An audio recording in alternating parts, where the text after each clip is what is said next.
The fluorescent lights of the diner buzzed like tired insects against the October evening, casting everything in a wash of clinical white that made Elena Vasquez feel even more exposed than she already did. She sat in the corner booth, her calloused hands wrapped around a mug of coffee gone cold, watching the door with a mixture of hope and dread that made her stomach twist into impossible knots.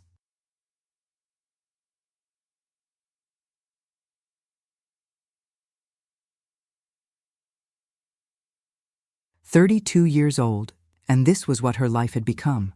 Waiting in a Cleveland diner for a man she'd never met, arranged by her well-meaning sister who insisted that Elena deserved happiness and needed to get back out there. As if happiness were something you could schedule between the end of her shift at the warehouse and picking up 7-year-old Miguel from his grandmother's apartment.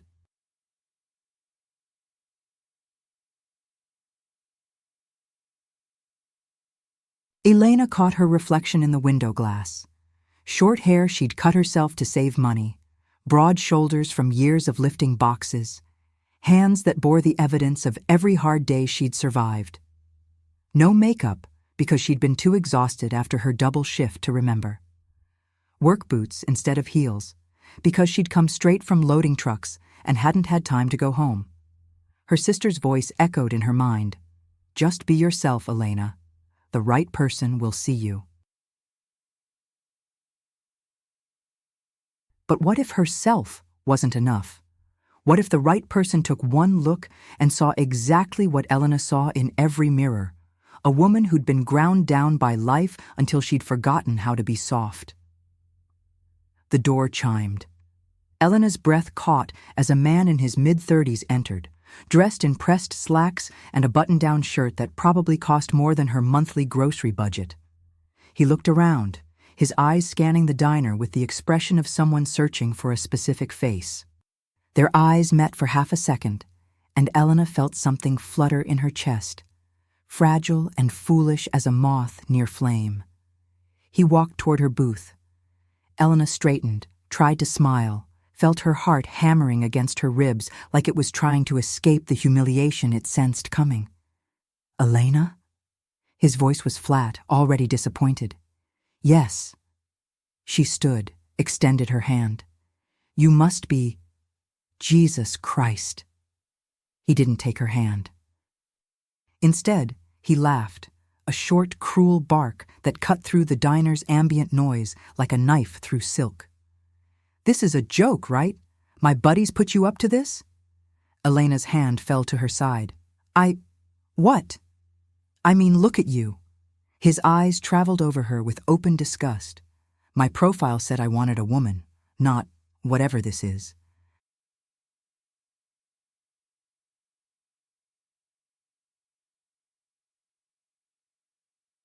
"Do you even own a dress?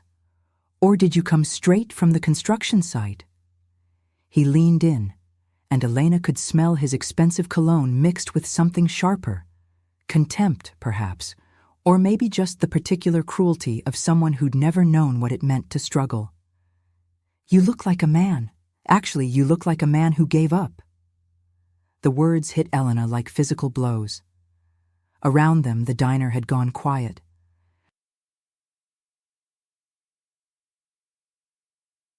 She could feel eyes on her, witnessing her humiliation, and part of her wanted to sink through the floor, to disappear into the earth and never resurface. But another part, the part that had raised a child alone, that had worked 2 jobs for 7 years, that had survived when everything in her screamed to give up, that part kept her standing. "I work hard," Elena said quietly, her voice steady despite the tears burning behind her eyes.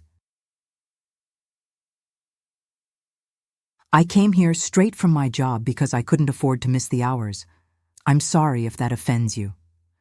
"Offends me?" He laughed again, already backing toward the door.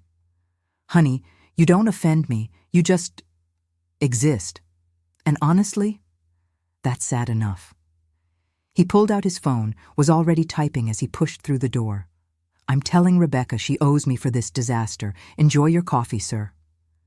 The door chimed shut. The diner remained silent for 3 heartbeats, 4, 5, And then the noise slowly resumed, conversations picking up again like nothing had happened, like Elena's heart hadn't just been filleted in front of strangers who would forget her face by morning. Elena sat down slowly. Her hands were shaking, so she pressed them flat against the cool Formica tabletop, focused on the sensation, on anything that would keep the tears from falling. She would not cry, not here, not where people could see. She would finish her coffee, even though it was cold, even though it tasted like ash, and then she would go pick up Miguel, and she would smile for him because that's what mothers did, and tomorrow she would get up and do it all again because that's what survivors did. But God, she was so tired of surviving instead of living, so tired of being strong when what she really wanted was to be soft, to be seen, to be, excuse me. The voice came from beside her booth, deep and measured, with an accent that spoke of old money and older manners. Elena looked up, expecting another cruel joke, another twist of the knife, and found herself staring into the face of a man who looked like he'd stepped out of a different world entirely. He was tall, probably 6'3", with silver threading through dark hair, wearing a suit that whispered wealth so profound it didn't need to shout.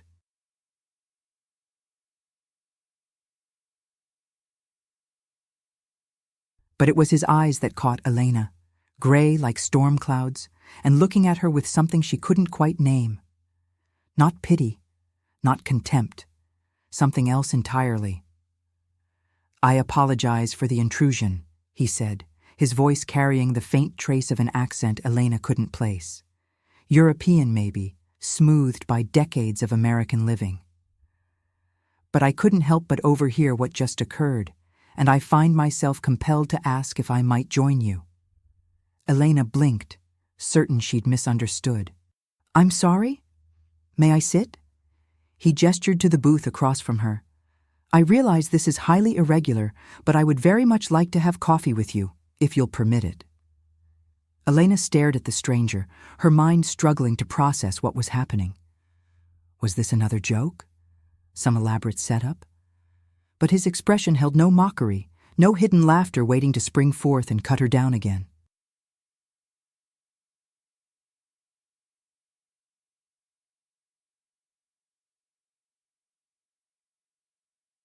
Instead, he simply waited, patient and still, as if he had all the time in the world to stand beside a coffee-stained booth in a Cleveland diner while a woman in work boots decided whether to trust him. Why? The word came out hoarse, suspicious. Elena had learned long ago that kindness from strangers usually came with strings attached, with expectations that she couldn't meet and didn't want to try.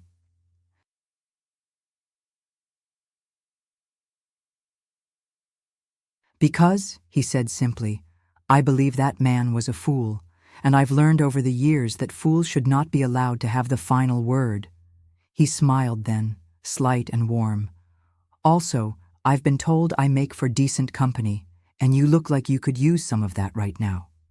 Against every instinct screaming at her to protect herself, to guard what little remained of her battered heart, Elena found herself nodding. "Okay." He slid into the booth across from her, with the fluid grace of someone who'd spent a lifetime moving through rooms where everyone watched.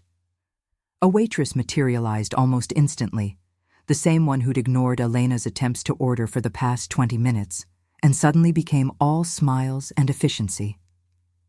"2 coffees, please," the stranger said, his tone kind but firm. "Fresh pot if you have it. And perhaps some of that apple pie I saw in the case? 2 slices." He glanced at Elena. "Unless you prefer something else?" Elena shook her head, still caught in the surreal quality of this moment.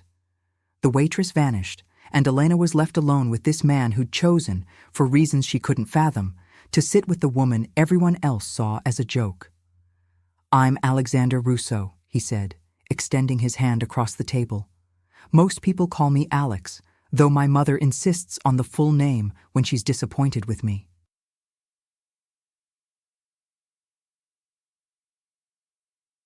Elena took his hand, felt the warmth and strength of it, noticed his grip was firm but gentle. The handshake of someone who knew his own power and chose to be careful with it. Elena Vasquez. And I'm guessing your mother is disappointed with you fairly often if you're in the habit of sitting down with strange women in diners. Oh, constantly. His eyes crinkled with genuine amusement. Though in this case, I suspect she'd approve. She has a particular disdain for men who mistake strength for masculinity and mistake cruelty for honesty. The coffee arrived, steaming and dark, the kind of real brew that Elena could never afford at home. She wrapped her hands around the mug, felt the heat seep into her cold fingers, and found herself studying this Alexander Rousseau across the table.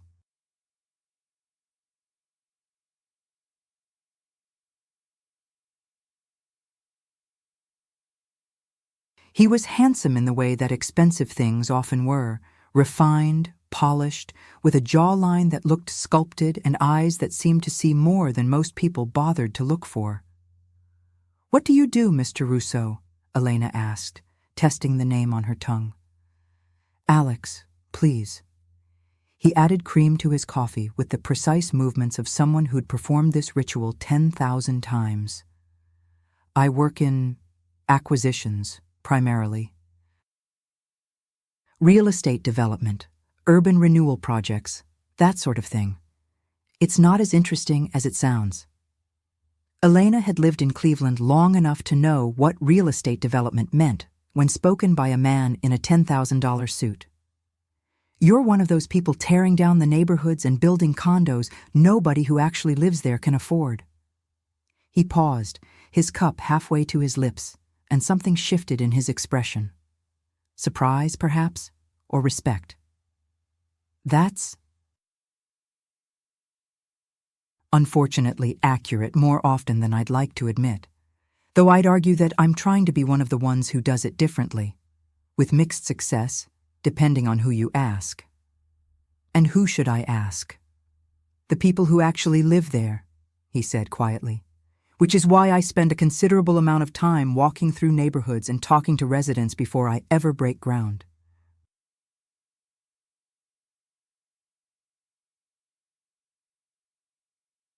Not that it makes me a saint. I'm still displacing people, still changing communities, still part of a system that values profit over people. But I'm trying. That has to count for something. The apple pie arrived, warm and fragrant, and Elena found herself taking a bite without thinking, and nearly moaned at the taste of cinnamon and butter and something sweet that she hadn't allowed herself to enjoy in months because treats were for Miguel, not for her. She looked up to find Alex watching her with an expression that made her flush. "Good?" he asked. "Better than good," Elena admitted. "I haven't had pie in... God, I don't even remember." "Then we'll have to fix that." He took a bite of his own, nodded in approval. "Tell me about yourself, Elena. What do you do when you're not enduring the spectacular cruelty of Cleveland's dating scene?" Elena laughed, surprising herself with the sound. "I work at a warehouse. Johnson Logistics, out by the port. Loading trucks, managing inventory, that kind of thing. And I have a second job 3 nights a week cleaning offices downtown." She waited for his expression to change, for that familiar look of pity or condescension to creep in. But it didn't come. "That's a lot of hours," Alex said carefully. "It's enough to keep the lights on and put food on the table for my son." Elena met his eyes, daring him to judge her. "Miguel, he's 7. Smartest kid you'll ever meet, and the only truly good thing I've ever done in my life." "I doubt that very much," Alex said softly. "I suspect you've done many good things. You've just been too busy surviving to notice them." Something in Elena's chest cracked at those words, not breaking exactly, but shifting, like ice beginning to thaw after a long winter. She blinked rapidly, fighting back tears that had nothing to do with the earlier humiliation, and everything to do with being seen, truly seen, for the first time in years. "Why are you here?" Elena asked, her voice barely above a whisper. "Really, men like you don't sit with women like me unless they want something."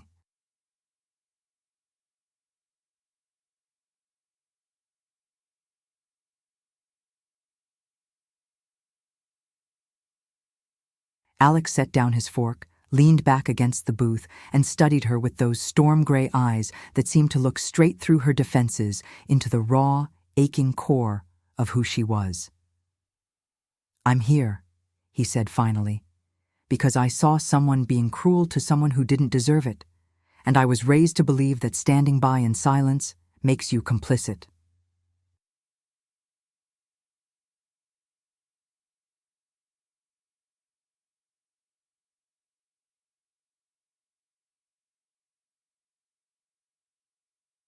"I'm here because you have the saddest eyes I've ever seen and the strongest shoulders, and I find myself wanting to know the story of how someone becomes both of those things at once." He paused. "And I'm here because when that idiot walked out, you didn't cry. You sat down and pressed your hands against the table and took a breath and prepared to keep going. That kind of strength, it's rare, it's beautiful, and I wanted to meet the woman who possessed it." Elena couldn't speak.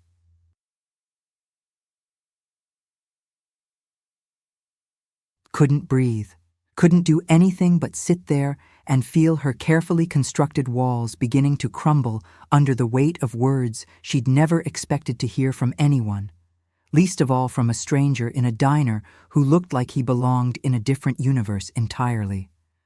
"I don't know what to say," she finally managed. "You don't have to say anything," Alex replied. "Just finish your pie, and maybe, if you're willing, tell me about Miguel."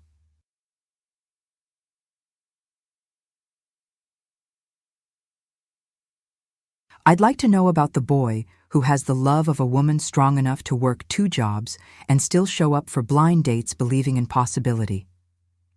So Elena told him about Miguel's obsession with dinosaurs and his habit of asking questions that had no answers, about the way he drew pictures for her every single day and taped them to the refrigerator until there was no more room, about his laugh and his stubbornness and his terrible singing voice that he'd inherited from her. And as she spoke, she watched Alex listen, truly listen, in the way that people rarely did anymore, like her words mattered, like her story was worth the air it took to tell it. Outside, the Cleveland night grew darker, and the diner slowly emptied around them, but neither of them moved to leave.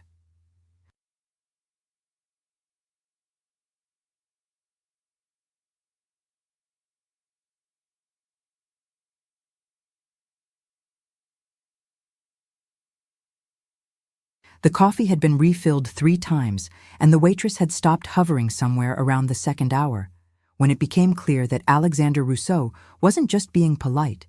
He was genuinely engrossed in conversation with the woman in work boots that most of her other customers had written off before she'd even ordered. Elena couldn't remember the last time she'd talked like this.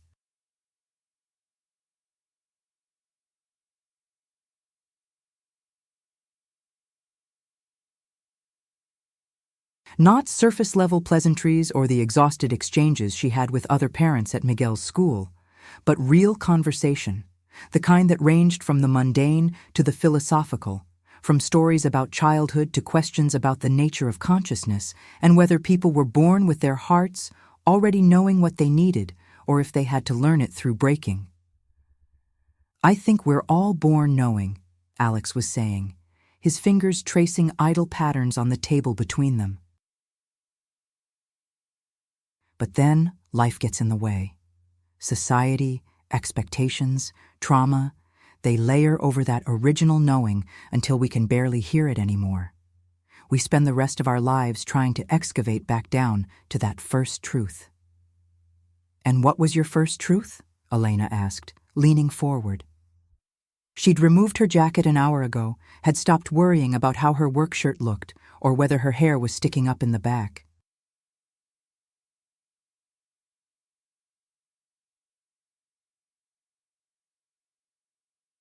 Something about Alex made her forget to be self-conscious, or maybe made her not care anymore whether she was.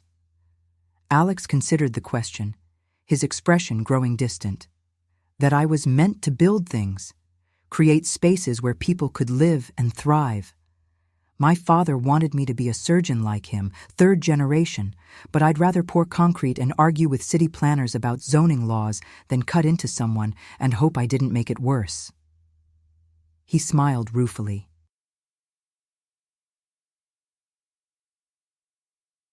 He still hasn't forgiven me for wasting my potential. You're not wasting anything, Elena said fiercely. Building homes, creating communities, that matters. That's real. That's people, not just profit margins and property values. You sound like my business partner.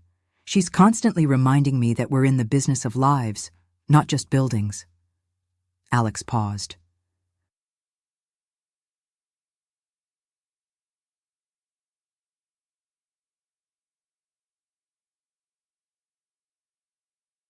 Though I should probably mention that she's also constantly reminding me that I work too much and need to, quote, experience actual human emotions outside of quarterly reports.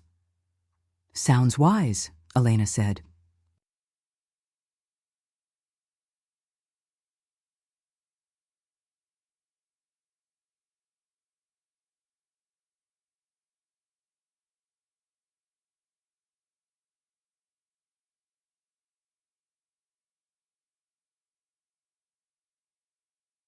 When's the last time you did something just because it made you happy? Not because it was productive or meaningful or part of some larger plan, just because it felt good? The question hung between them, and Elena watched Alex grapple with it, saw the exact moment when he realized he couldn't answer. I don't remember, he finally admitted.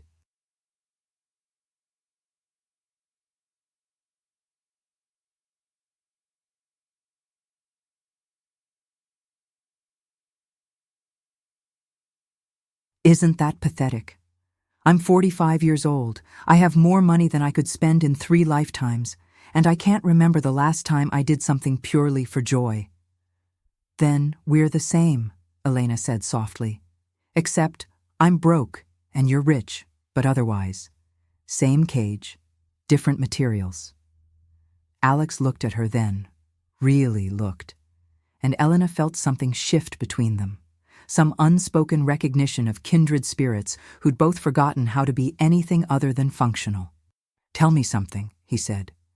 If you could do anything tomorrow, anything at all, with no consequences, no responsibilities, no limitations, what would you do? Elena didn't have to think about it. I'd take Miguel to the lake, the one about an hour north, where the water's so clear you can see straight to the bottom. We'd pack sandwiches and spend the whole day just existing, skipping stones, looking for interesting rocks. Maybe I'd remember how to swim instead of just survive. She smiled sadly. But tomorrow's Thursday, so I'll be at the warehouse at 6 and the cleaning job at 8, and Miguel will be at school and then at my mother's, and life will go on exactly as it always does. What if it didn't have to? Alex's voice was quiet, but intense. What if you called in sick tomorrow and took him to that lake? I'd lose 8 hours of wages I can't afford to lose.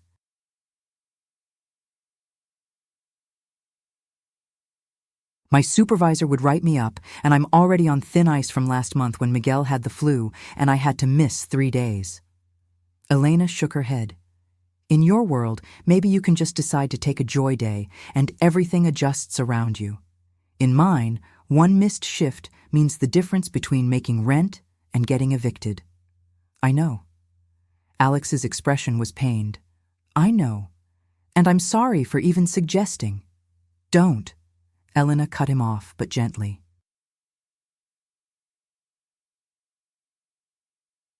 Don't apologize for reminding me that other kinds of lives exist. Sometimes I get so buried in survival that I forget there's supposed to be more than this. She glanced at the clock above the counter, felt her heart sink. Speaking of which, I need to go. Miguel's bedtime was an hour ago, and my mother's probably ready to murder me. They both stood, and suddenly the easy intimacy of the past 3 hours crystallized into awkwardness.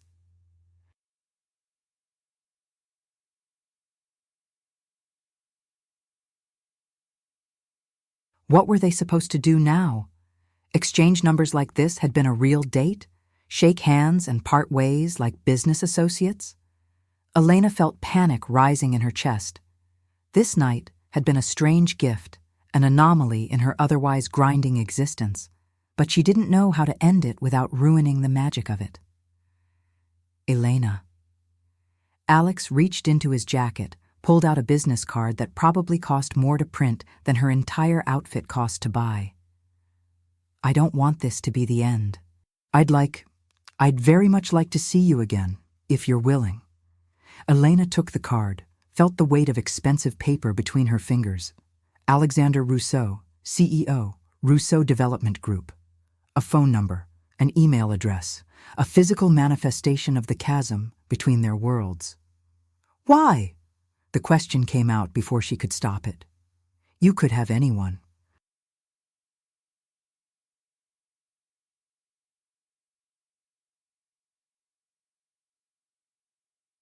Why would you want to see me again? Alex smiled, reached out, and, with a gentleness that made Elena's breath catch, tucked a strand of her short-cut hair behind her ear. Because in 3 hours, you've made me feel more alive than I've felt in years. Because you see through all the bullshit and speak the truth, even when it costs you. Because you're raising a son alone and working 2 jobs and still showed up tonight believing in possibility.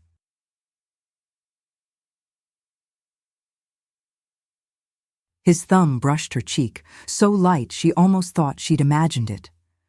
Because you're beautiful, Elena. Not despite the work boots and the calloused hands and the exhaustion in your eyes, but because of them. Because they're evidence of everything you've survived, everything you've overcome, everything you are. Tears spilled over then, and Elena didn't try to stop them. I don't cry, she whispered. I haven't cried in 3 years.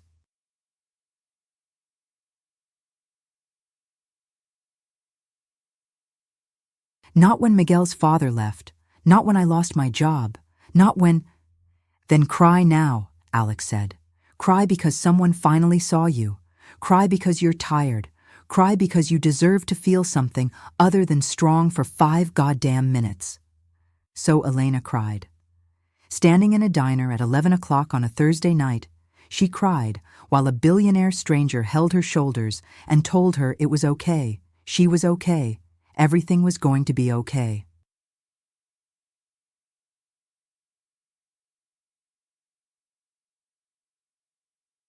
And for the first time in longer than she could remember, Elena let herself believe it might actually be true.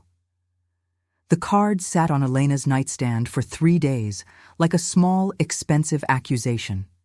She'd touch it sometimes in the morning before her alarm went off, trace the embossed letters with her fingertip, and wonder if that night had been real or just some fever dream born of exhaustion and loneliness.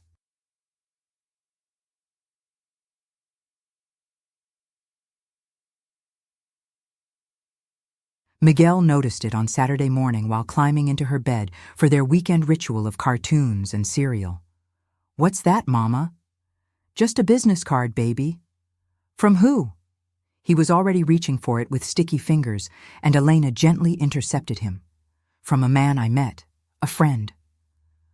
A friend like Uncle Carlos? Miguel's face lit up with hope. Carlos was her sister's husband, the closest thing to a father figure Miguel had ever known.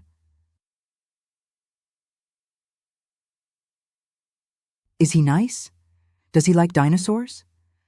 Elena felt her heart twist. I don't know if he likes dinosaurs, mijo. We only talked once. You should call him, Miguel announced with the absolute certainty of 7-year-old logic. That's what the card is for.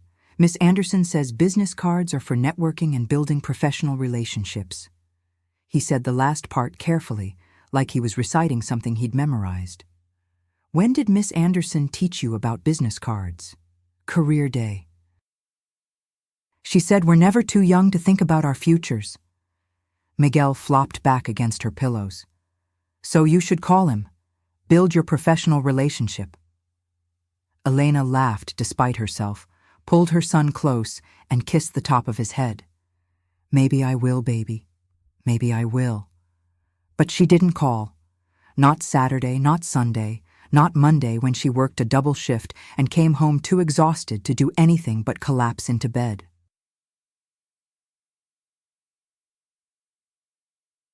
Not Tuesday when Miguel came down with a cold, and she spent the night alternating between checking his fever and doing laundry.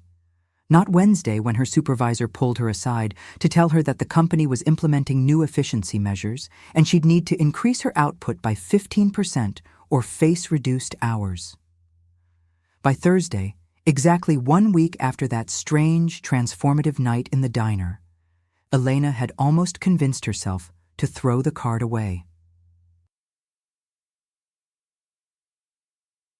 To accept that Alexander Rousseau had been a momentary kindness, a brief intersection of two incompatible orbits that would never align again. Then she walked out of the warehouse at the end of her shift and found him leaning against a sleek black car in the parking lot, looking completely out of place among the rust bucket sedans and pickup trucks held together with duct tape and prayer. Elena stopped dead, her work bag sliding off her shoulder. Alex? Hello, Elena? He straightened, and even in jeans and a simple gray sweater, he looked like money, old money, the kind that didn't need logos or labels to announce itself. I hope this isn't too presumptuous. I tried to respect your space by not calling, but then I realized that respecting your space might also look like losing my nerve, so I decided to come in person. How did you know where I work? You mentioned Johnson Logistics. There's only one in Cleveland.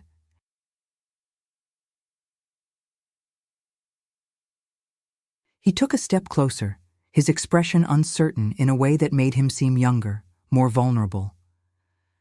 I've been thinking about you, about our conversation, about everything you said and everything you didn't say, and I find myself wanting more of that, more truth, more honesty, more of you. Elena's hands tightened on her bag strap.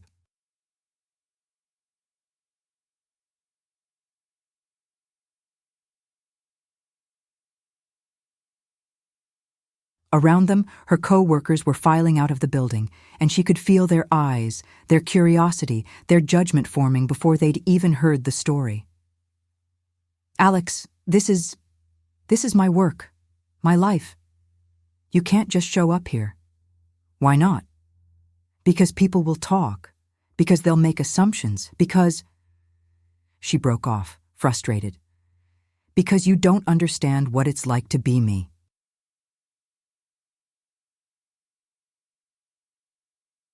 In my world, men like you don't chase women like me unless they want something that I'm not willing to give. Alex absorbed this like a physical blow. I'm sorry, you're right. I wasn't thinking about how this would look, how it might affect you. He pulled out his keys, started to turn back toward the car. I'll go. But Elena, before I do, please know that I'm not looking for anything except the chance to know you better. No expectations, no pressure, no strings. Just time. Conversation. Maybe another piece of pie. He was almost to the car when Elena's voice stopped him. Saturday afternoon, 2:00.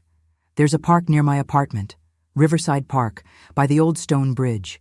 Bring nothing expensive, wear comfortable shoes, and be prepared to discuss dinosaurs at length because Miguel will not shut up about them once he gets started. Alex turned back, and the smile that spread across his face was like sunrise after a long night. I'll be there, I promise. Saturday arrived wrapped in October gold, the kind of afternoon that made Cleveland almost beautiful. Elena spent the morning cleaning her apartment with manic energy while Miguel bounced around asking approximately 7,000 questions about Mama's friend and whether he was going to be his new daddy. Miguel, honey, no.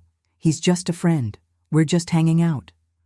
But you're wearing your nice shirt, the blue one Tia bought you for Christmas.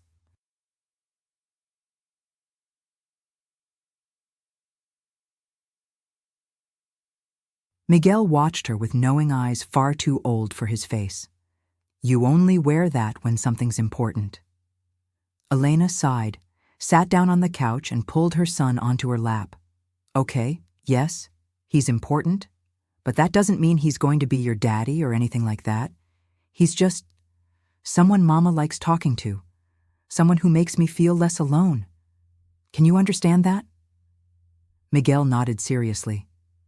Like how I feel about Marcus at school. He gets me. Exactly like that. Elena kissed his forehead. Now go put on your sneakers, the ones without holes. They arrived at the park 15 minutes early, but Alex was already there, sitting on a bench near the bridge wearing jeans and a burgundy Henley that probably cost more than her rent, but somehow looked perfectly casual. When he spotted them, he stood with visible nervousness that made Elena's heart do something complicated in her chest. You came, she said unnecessarily. I promised.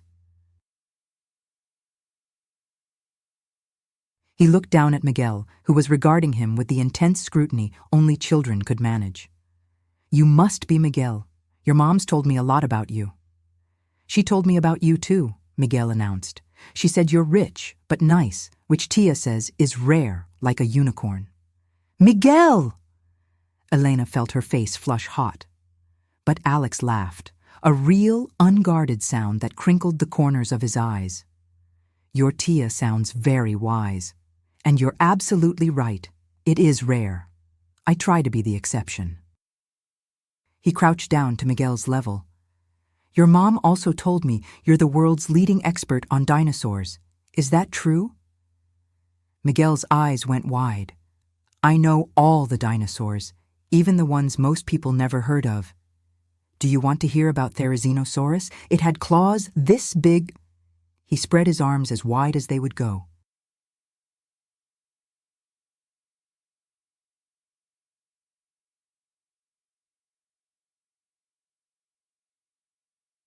And it ate plants, which is weird because you'd think claws that big were for hunting, but they weren't. They were for reaching leaves and defending against predators and… Miguel, breathe, Elena interjected gently. It's okay, Alex said, his attention fully on Miguel. I want to hear everything, but maybe we could walk while you tell me? I brought a football, and I thought maybe after the dinosaur lecture you could teach me how to throw properly. I'm told my technique is embarrassing. Miguel looked at Elena for permission. She nodded, and he was off like a shot, chattering about the Cretaceous period and mass extinctions while Alex followed, asking questions that were clearly genuine, not just polite. Elena trailed behind them, watching as her son, her cautious, sometimes too serious son, who'd learned early that adults leave, slowly opened up like a flower in unexpected sunlight.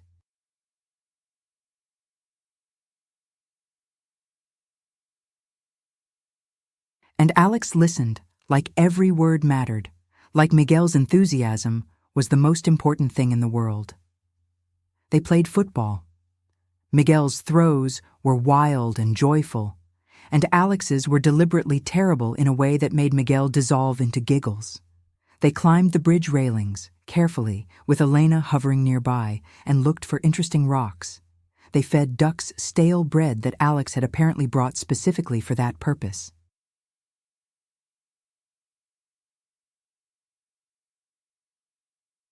And through it all, Elena felt something inside her begin to shift and soften, like ice cracking at winter's end. She'd been so focused on survival that she'd forgotten what living looked like. But here, watching her son laugh with a man who saw him as more than just a responsibility, she remembered. Mama, come throw with us! Miguel was waving frantically from the open field.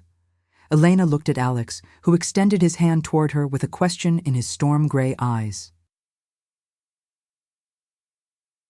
Is this okay? Can I be part of this? She took his hand. Yeah, she said softly. I'm coming. The afternoon dissolved into evening like watercolors bleeding together, time marked only by the changing angle of light through the trees and Miguel's eventual exhaustion. He'd fallen asleep against Elena's shoulder on their favorite bench, his small body heavy with the particular weight of childhood contentment, one hand still clutching a smooth riverstone Alex had helped him find. "He's amazing," Alex said quietly, careful not to wake him. "Brilliant and kind and so completely himself. You've done an incredible job with him." Elena felt the familiar prickle of tears, but pushed them back. "Some days I feel like I'm failing him, like he deserves more than a tired mother who can barely keep up."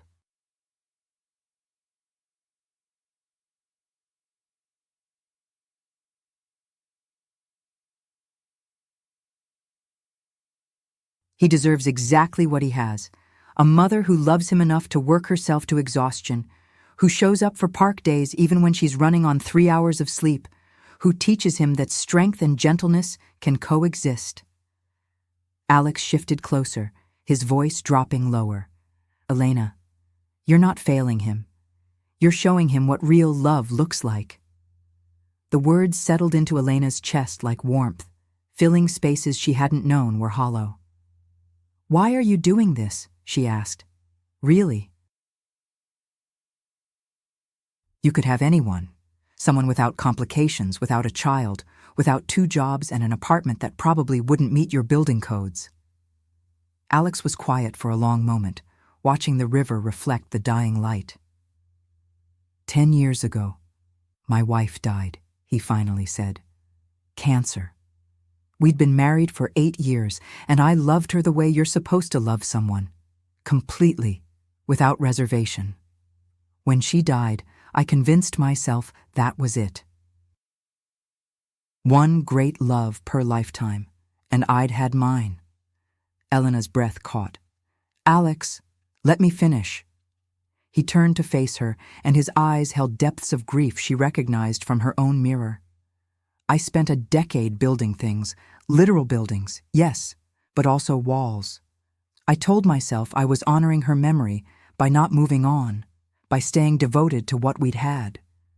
But the truth is, I was just afraid. Afraid to feel anything that deeply again. Afraid to risk that kind of loss." He reached out, traced the line of her jaw with infinite gentleness. "Then I saw you in that diner, refusing to break even when someone was trying their damnedest to shatter you. And I felt something I thought had died with Claire. Possibility. Hope. The sense that maybe life wasn't finished with me yet." "I'm not her," Elena whispered. "I can't be her. I don't want you to be." Alex's thumb brushed across her cheekbone. "I want you to be you, complicated and tired and real. I want to know what makes you laugh and what keeps you up at night. I want to watch you parent Miguel and learn how you've managed to raise someone so extraordinary while barely keeping your own head above water. I want—" He broke off, laughed shakily. "I want whatever you're willing to give me, at whatever pace feels right. No pressure, no expectations, just us, figuring this out together." Miguel stirred against Elena's shoulder, mumbled something about pterodactyls, then settled back into sleep. Elena looked down at her son, then back at Alex, and felt the full weight of what he was offering. Not a rescue, not a fairy tale solution to her problems, but something potentially more valuable. Partnership. Genuine connection with someone who saw her completely and wanted her anyway. "I'm scared," she admitted.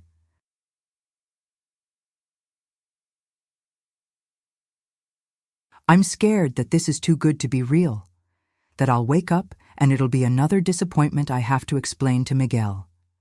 I'm scared that you'll realize I'm more work than I'm worth, that the reality of my life will be too much for someone who—" "Elena." Alex stopped her spiral gently, but firmly. "I'm scared too. Terrified, actually. But I've learned that the things worth having are usually terrifying. And you're definitely worth the fear." The sun touched the horizon, painting the sky in shades of amber and rose. Somewhere in the park, children were being called home for dinner. Dogs barked their evening greetings. Life continued in its ordinary way, mundane and miraculous all at once. One step at a time, Elena said finally. I need it to be slow. I need to protect Miguel, protect myself. I need you to understand that I don't have the luxury of leaping without looking. One step at a time, Alex agreed. We'll walk this path together, at whatever speed feels right. He stood then, helped her gather their things, and when Miguel woke groggily and asked to be carried, Alex offered without hesitation. Elena watched her son's arms wrap trustingly around a near stranger's neck and felt something in her chest crack open, not breaking, but expanding, making room for something new. At her apartment building, they said goodnight under the flickering yellow streetlight. Miguel was already half asleep again, and Elena needed to get him fed and bathed. But before she turned away, Alex caught her hand. Same time next Saturday? He asked. Elena squeezed his fingers. Same time next Saturday. The weeks that followed moved like a river finding its course, sometimes rushing forward with unexpected momentum, sometimes slowing to let the silt settle and the water clear.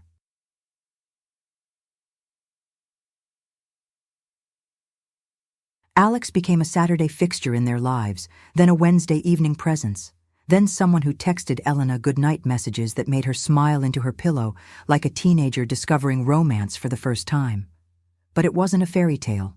Reality had teeth, and it bit down hard on a Tuesday in November when Elena's car, her ancient, temperamental lifeline, finally gave up completely in the warehouse parking lot.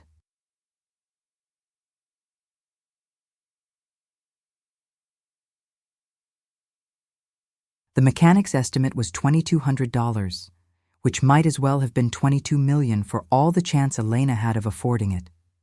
She sat in the mechanic's waiting room, holding the estimate like a death certificate, and felt the familiar weight of impossibility settle over her shoulders. No car meant no way to get to work, no way to take Miguel to school, no way to get to the cleaning job.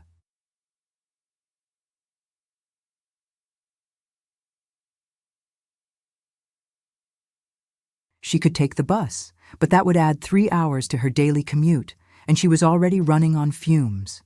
She could ask her mother for help, but her mother was barely scraping by on Social Security. She could...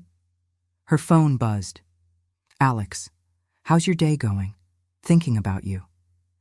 Elena stared at the text for a long moment. She could tell him. He'd probably offer to fix it. Hell, he'd probably buy her a new car without blinking, the way someone else might buy coffee. But the thought made her stomach turn, because that wasn't what she wanted. She didn't want to be saved. She didn't want to be a project or a charity case or someone who needed rescuing by the rich boyfriend. She wanted to solve this herself, the way she always had. Elena called her supervisor, negotiated a shift change that would let her take the bus, called Miguel's school, arranged for her mother to pick him up 3 days a week.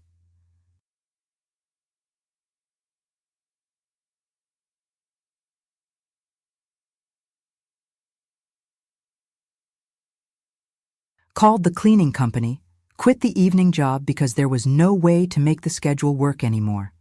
Did the math and realized she'd be short $300 a month, which meant, what? Fewer groceries? No heat in December? Miguel's Christmas presents coming from the dollar store again? She made it through the day, made it home on 2 buses and a 40-minute walk, made it through dinner and Miguel's homework and bath time.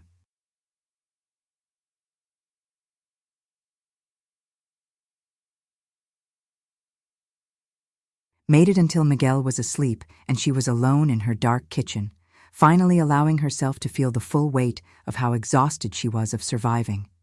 Her phone rang. Alex, probably wondering why she'd been silent all day. Hey, she answered, trying to sound normal. What's wrong? His voice was immediate, concerned. Elena, I can hear it in your voice. What happened? So she told him.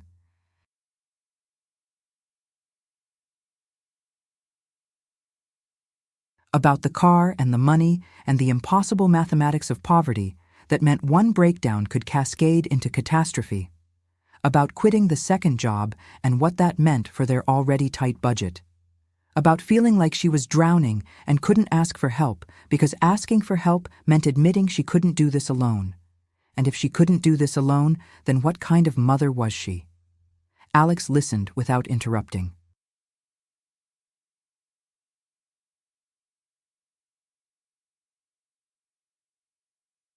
When she finally ran out of words, he was quiet for so long she thought the call had dropped. "I want to help," he finally said. "And before you tell me no, before you tell me you don't need saving or you can handle it yourself, I want you to really hear what I'm saying. This isn't about me thinking you're incapable. This isn't about me playing hero. This is about me caring about you and Miguel and not wanting to watch you suffer when I have the resources to help."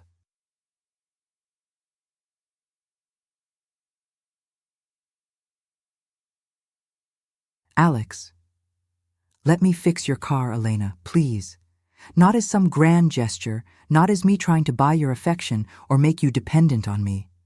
Just as one person who cares about another person and has the means to make their life a little bit easier." His voice softened. "You've been carrying everything alone for so long. Let me carry something with you. That's what people do when they care about each other. They share the weight." Elena closed her eyes, felt tears tracking hot down her cheeks. "I don't know how to let someone help me. I don't know how to accept this without feeling like I'm failing." "Then we'll figure it out together," Alex said gently. "But Elena, accepting help isn't failing. It's being human. It's recognizing that we're not meant to do this life alone. And maybe—" He paused, choosing his words carefully.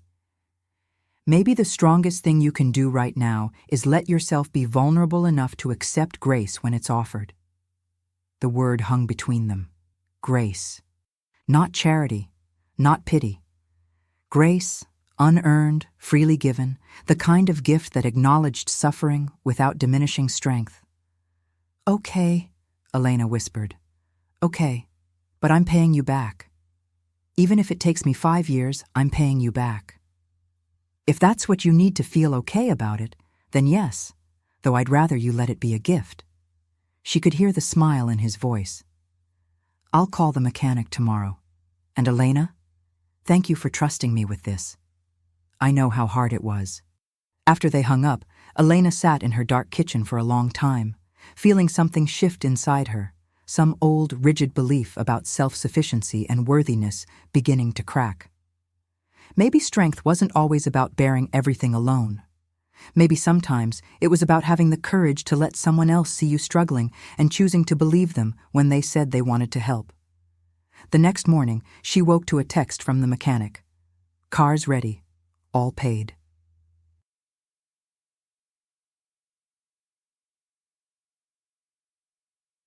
"Come pick it up any time."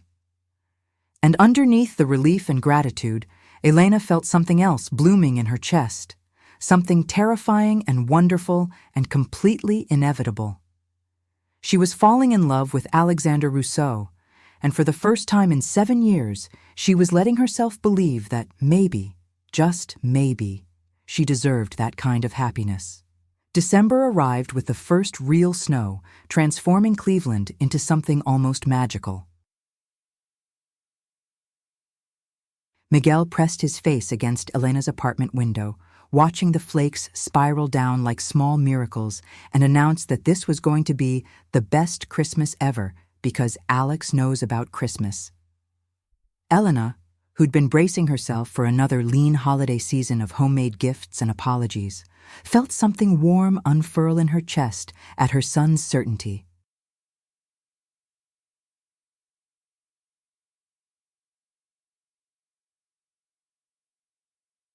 But it was followed immediately by anxiety because she still didn't know exactly what Alex was in their lives.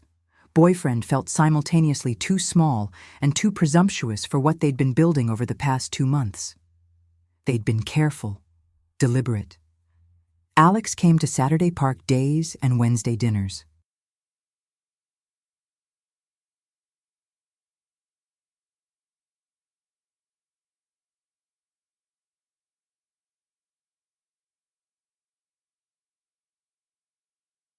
He'd helped Miguel with a school project about ancient Rome, building a foam-board Colosseum that was probably more elaborate than any 7-year-old needed, but made Miguel burst with pride.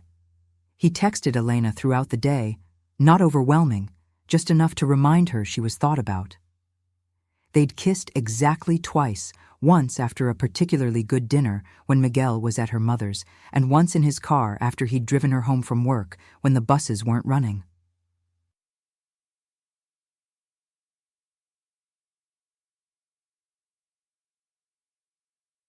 Both kisses had been achingly gentle, full of promise and restraint, like they were both afraid of rushing something too precious to risk.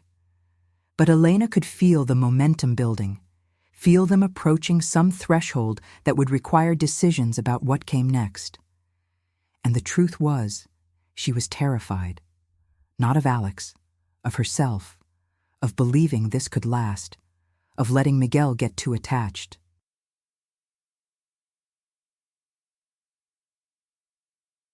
Of opening her heart fully and completely to someone who might eventually realize that the reality of her life, the struggle, the exhaustion, the limitations, was more than he'd bargained for. These fears were circling through her mind when Alex showed up unannounced on a Sunday afternoon, his expression serious in a way that made Elena's stomach drop. "Can we talk?" he asked, and Elena felt every disaster scenario flash through her mind at once. This was it. The moment he'd realized this was too complicated, too much work, too far from the uncomplicated life he could have with someone else. "Miguel's at my sister's," she said, stepping aside to let him in. "Talk about what?" Alex sat on her worn couch, and Elena noticed for the first time how out of place he looked in her apartment, like an expensive painting hung in a thrift store. The thought made her chest tight.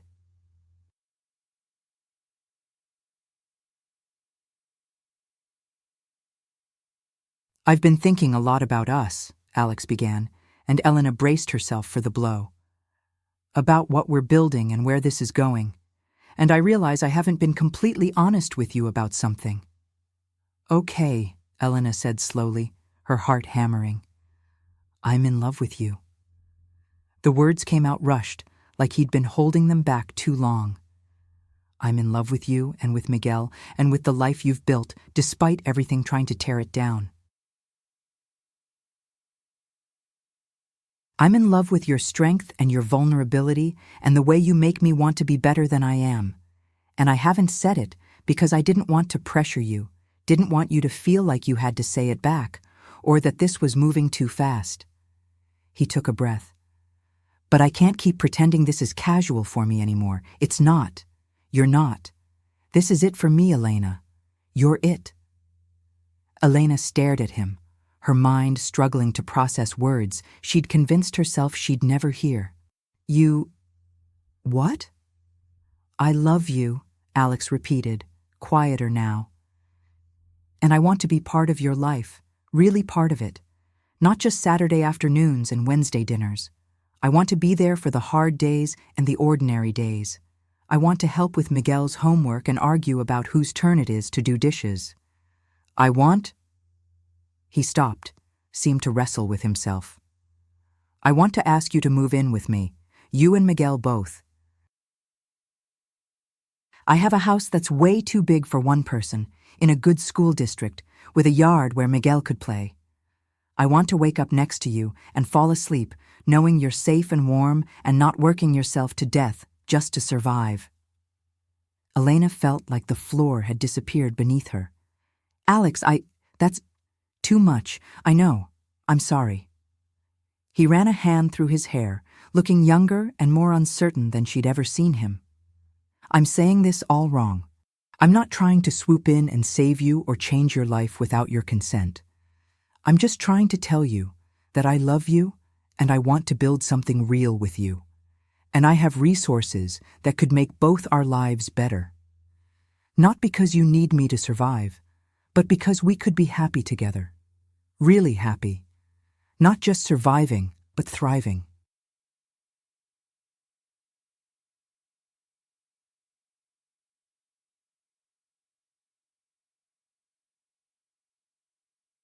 Elena's eyes filled with tears because he'd said exactly the thing she needed to hear.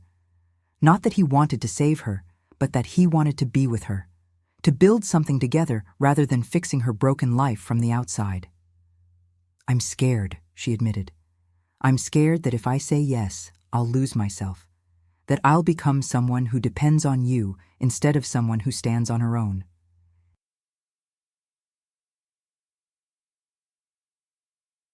"I'm scared Miguel will get too attached and then what?"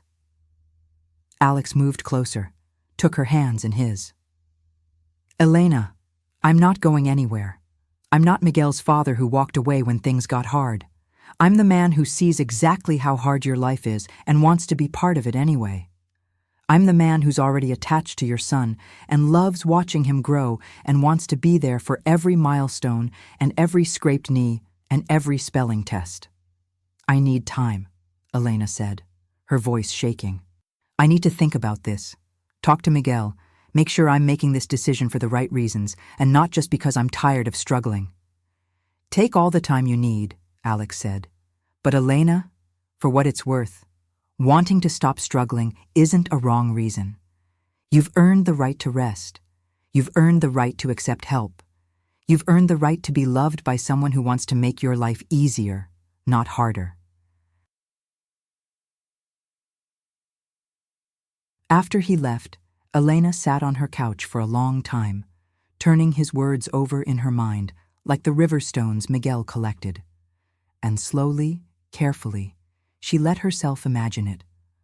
A life where she didn't have to choose between groceries and heating, where Miguel had a yard to play in and a good school nearby, where she woke up next to someone who loved her not despite her struggles, but because of the strength they'd forged in her.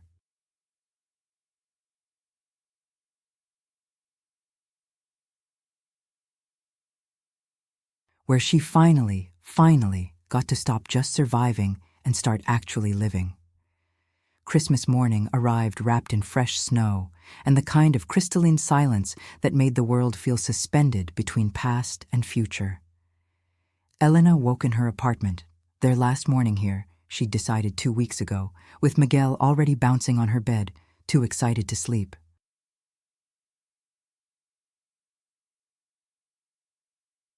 Mama, is Alex coming? Can we open presents now? Is it time yet?" Elena laughed, pulled her son into a hug that he tolerated for approximately 5 seconds before wriggling free. "Yes, Alex is coming, in 2 hours, which means you need to eat breakfast and get dressed, and maybe calm down a little before you vibrate through the ceiling."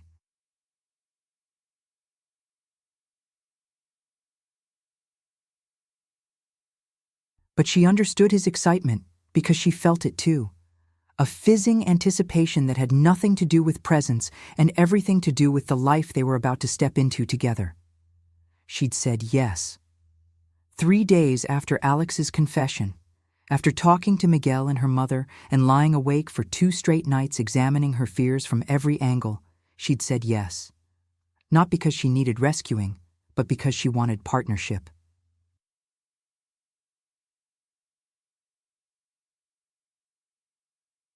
Because she'd finally accepted that accepting love and help didn't make her weak, it made her human.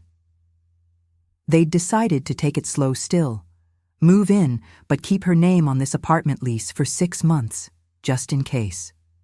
Let Miguel adjust gradually, keep some boundaries around finances so Elena could maintain her independence even while accepting Alex's support.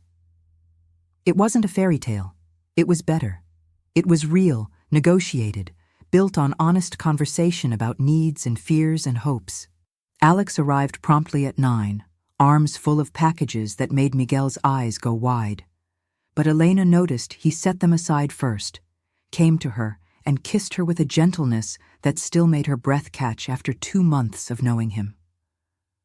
"Merry Christmas," he murmured against her lips. "Merry Christmas," she replied, and meant it in a way she hadn't meant it in years.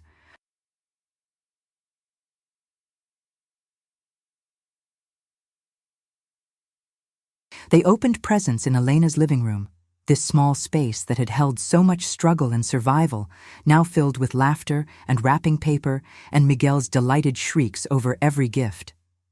Alex had brought exactly the right things. Dinosaur books for Miguel, practical items Elena actually needed, nothing so expensive it made her uncomfortable.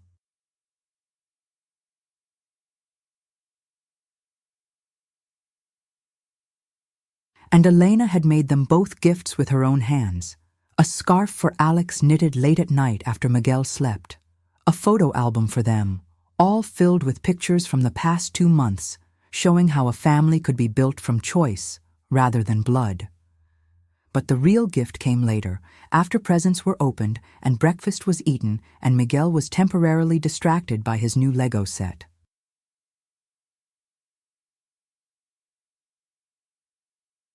Alex pulled Elena into her small kitchen, away from her son's bright chatter, and held both her hands in his. "I have one more thing," he said. "It's not a present exactly, more of a promise." He pulled out a small envelope, and Elena's heart did something complicated in her chest. But when she opened it, she found not a ring, but a key, ordinary and brass and somehow perfect. "To the house," Alex explained. "To our house, if you'll have it, but also to something else. I've been working on something for the past month, and I wanted to surprise you." He pulled out his phone, showed her architectural drawings that Elena couldn't quite make sense of at first. "It's a community center, in your neighborhood, the one you grew up in. Affordable childcare, job training programs, adult education classes, a food pantry. I'm calling it the Elena Vasquez Community Center, and it's my way of saying that your struggle, your strength, shouldn't be wasted. It should be honored by helping other people who are fighting the same battles you fought." Elena's vision blurred with tears. "You... what? Alex? It's what you inspire," he said simply. "You make me want to use what I have to actually help people, not just profit from their neighborhoods. You make me want to build things that matter. You make me want to be the kind of man who deserves to love someone like you." "You already are," Elena whispered. "God, Alex, you already are." She kissed him then, deep and desperate and full of every emotion she'd been holding back for 2 months, love and gratitude and desire and fear and hope, all tangled together into something that felt like coming home after a long journey through dark territory. Miguel's voice interrupted them. "Are you guys kissing? Tia said you'd probably be kissing. She said it's about time because Mama deserves happiness, and Alex is apparently loaded, which I think means he has a lot of toys." They broke apart laughing, and Alex crouched down to Miguel's level. "Your Tia is very wise, and yes, we're kissing, because I love your Mama very much. Is that okay with you?" Miguel considered this with the seriousness of a judge. "Are you going to be my dad?" "I'd like to be," Alex said carefully. "If that's something you want. It wouldn't change anything about your real dad or who you are."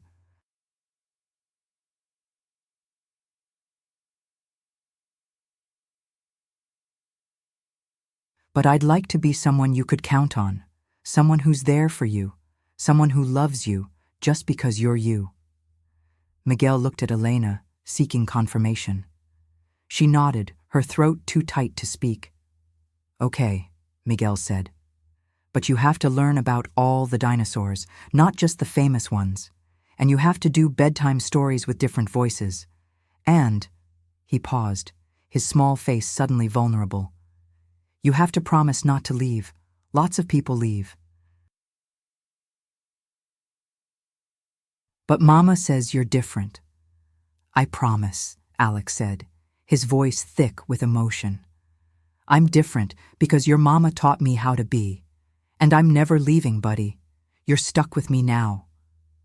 Miguel launched himself into Alex's arms, and Elena watched her son, her careful, guarded son who'd learned too young not to trust, finally let himself believe in permanence. She pressed her hand over her mouth, trying to hold back sobs of relief and joy, and a gratitude so profound it felt like prayer. Later, After Miguel fell asleep surrounded by new toys and Alex was washing dishes in her tiny kitchen, Elena stood in her doorway and looked at her life. Really looked at it for the first time in years. She saw the struggle and the survival, yes, but she also saw the strength it had forged. She saw the mistakes and the hardship, but also the grace that had found her anyway, dressed in an expensive suit in a diner where she'd been prepared to give up on possibility entirely.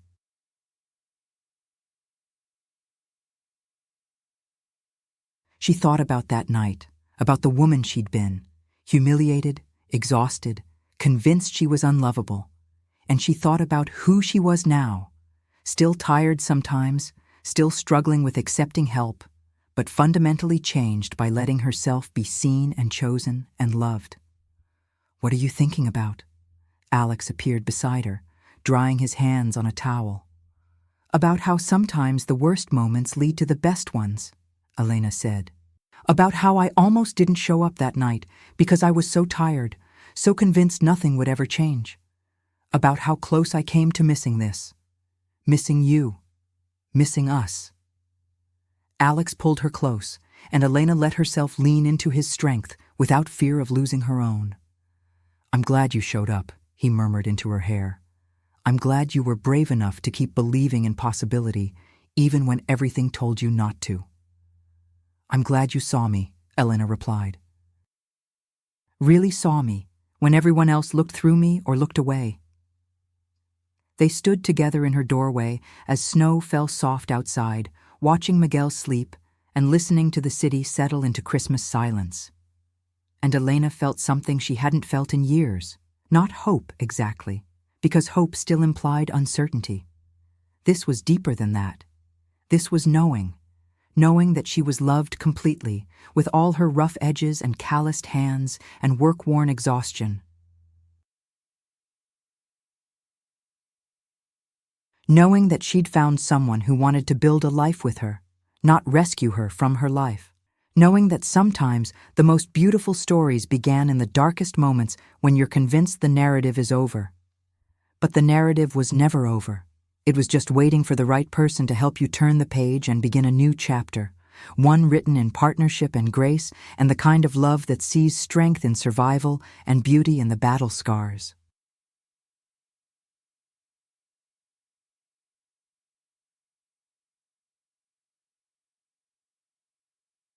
Elena Vasquez had spent 7 years believing she was unworthy of softness. But standing here in Alexander Rousseau's arms, with her son sleeping peacefully and a future stretching ahead bright with possibility, she finally understood the truth. She'd always been worthy. She'd just been waiting for someone who could see it clearly enough to reflect it back to her until she could see it for herself. And now, finally, she did.